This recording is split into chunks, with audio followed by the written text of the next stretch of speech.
Hello, welcome to News Roundup, where we bring you highlights and key stories. I'm Sharifat Ibrahim. First, the headlines.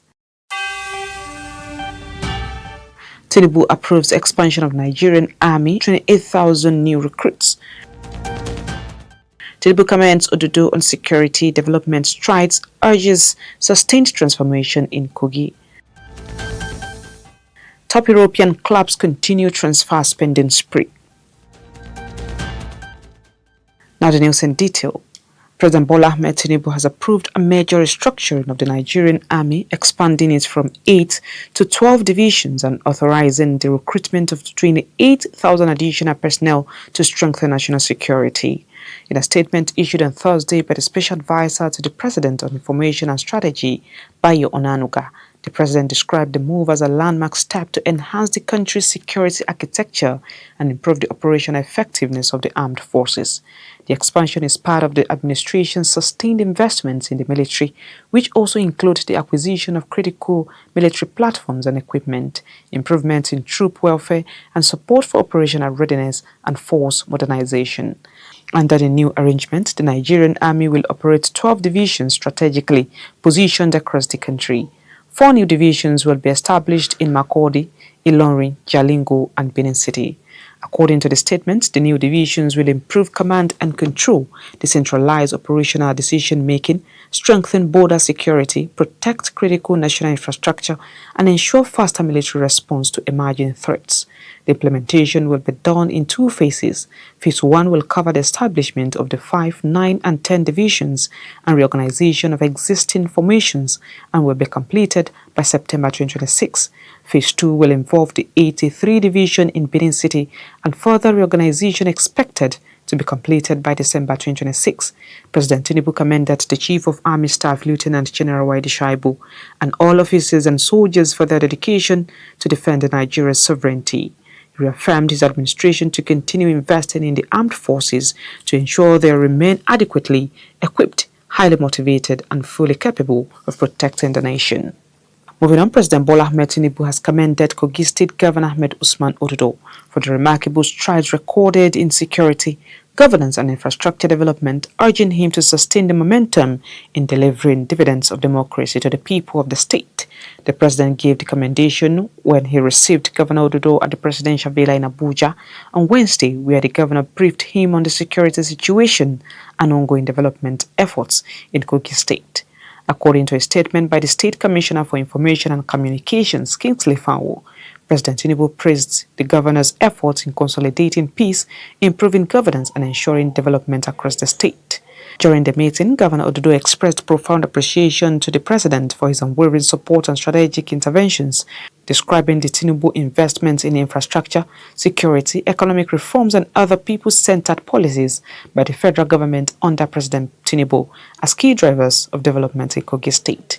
The governor also briefed the President on the security situation in the state, highlighting the significant progress made in the fight against banditry and terrorism through sustained collaboration between the federal government, security agencies, and the Kogi State government.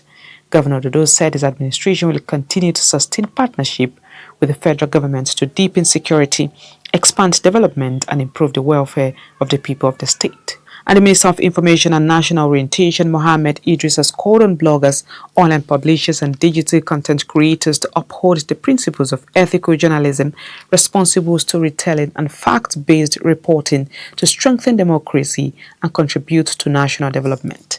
He made this known during the Niger State Bloggers, Online Publishers, and Content Developers Forum in Abuja Monday. Victoria Steven report. Idris urged bloggers and content creators to verify information before publication, reject misinformation and disinformation, shun sensationalism, and leverage their platforms to educate, inspire, and promote positive national values. He urged young Nigerians to see digital content creation not only as a viable source of livelihood, but also as a powerful instrument for civic engagement and nation building. The minister also highlighted the establishment of the International Media and Information Literacy Institute, the world's first UNESCO Category 2 institute dedicated exclusively to media and information literacy, describing it as a landmark initiative to deepen digital literacy, strengthen responsible online engagement, and enhance the credibility of Nigeria's digital media ecosystem.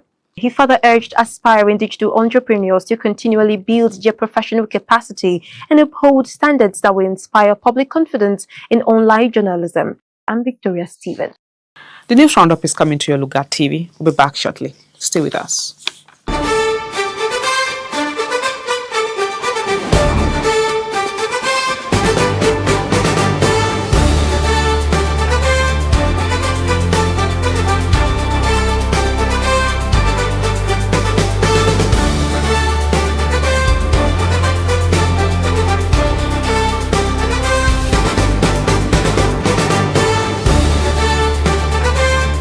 In democracy, power belongs to the people, but every mandate must be earned.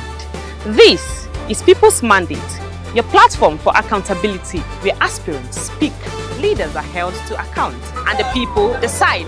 Coming to you on Lugard TV.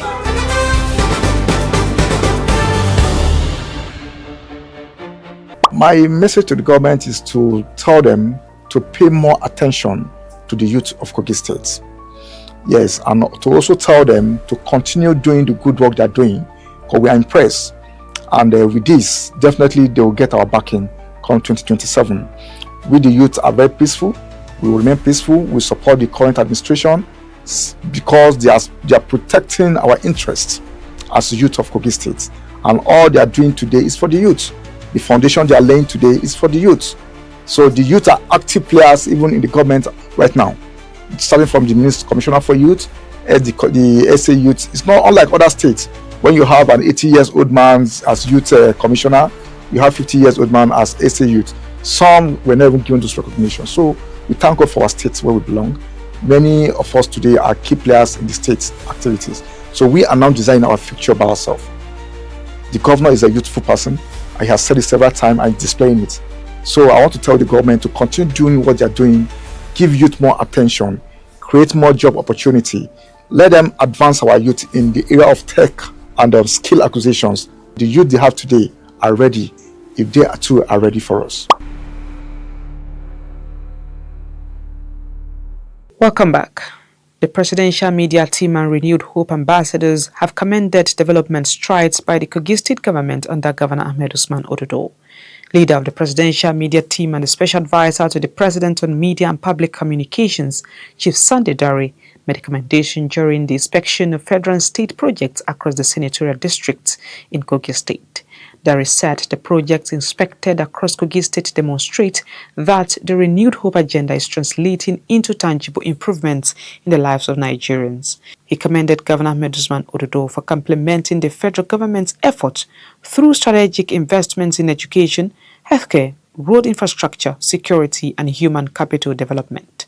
Meanwhile, officials of the Kogi State government and key political stakeholders in the state have assured President Bola Ahmed Tinubu and the All Progressives Congress of overwhelming support in the 2027 general elections, citing the administration's economic reforms and infrastructure development as reasons for the growing confidence of the people in the Renewed Hope agenda. The assurance was given as the Renewed Hope ambassadors and the presidential media team concluded a 3-day inspection tour of federal and Kogi State government projects across the state. The Kogi State chapter of the Nigerian Institute of Public Relations has commenced a statewide advocacy tour to strengthen professional public relations practice, build strategic partnerships, and expand membership across the state. The chapter chairman, Honorable Ismaila Isa, said the initiative targets ministries, departments and agencies, tertiary institutions, media organizations and corporate bodies as part of efforts to reposition the chapter after more than a decade of inactivity. Victoria Stephen again, report. During visits to the graphic newspaper, the Nigeria Union of Journalists, Kogi State Council and NIPR elders, Isa called on journalists, public relations practitioners and spokespersons to regularize their membership with the institute in line with the NIPR Act. Please be encouraged to regularize their practice of PR and by ensuring that they are compliant with the bylaws of the NIPR, which mandates that anybody who is doing our kind of job should be registered formally with the institute and become members, so that they will not only be covered by the laws of the institute in their engagement, and that they will also be supported with the resources they need to do better. Speaking at separate meetings, the managing director of the graphic newspaper, Mr. Yusuf Itopa, and the NUJ vice chairman, Mr. Ibrahim Obansa, commended the revival of the Kogi chapter and pledged the organization's support for its programs. I can assure you that yes, we are very happy that after more than 10 years of being moribund, you have found it necessary to revive the organization and bring it on board. Gatana and Bishop, please do a lot of writings informing people what the organization is all about.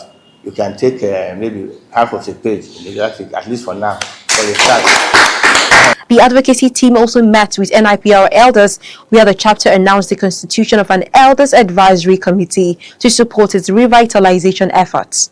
Speaking on behalf of the elders, Elder Emmanuel Boro pledged the continued support of senior members, while other stakeholders called for sustained public enlightenment, regular capacity building, and stronger collaboration to advance professional public relations practice in Kogi State.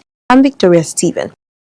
And on sport, Europe's biggest clubs continue to reshape their squads as the summer transfer window gathers pace, with several high-profile arrivals across the Premier League, La Liga, Serie A, Bundesliga and Ligue 1. Chelsea remained the busiest spenders after completing the blockbuster signing of Morgan Rogers from Aston Villa. Manchester City have strengthened with the arrivals of Elliot Anderson in a record deal as new manager Enzo Maresca bolsters his squad ahead of the next season. Manchester United have reinforced their midfield with the signings of Andre Santos and Yuri Tillemans, and are still pursuing further additions before the transfer window closes. In Spain, Real Madrid have bolstered their defense with the signing of Marco Correa and completed a deal for Dutch international Denzel Dumfries from Inter Milan as they continue rebuilding their squad. Barcelona, meanwhile, have strengthened their attack with the arrival of Karim Adeyemi from Borussia Dortmund. Elsewhere, Arsenal have completed the signing of Greek winger Christos Zolis from Club Brugge. In Italy, AC Milan have secured the experienced Luka Modric, who has extended his playing career with the Rossoneri, while across Europe, clubs in Germany and France continue to monitor the markets before the transfer deadline. That is it on this week's episode of News Roundup. Until next week, I'm Sharifat Ibrahim. Thank you for staying with us.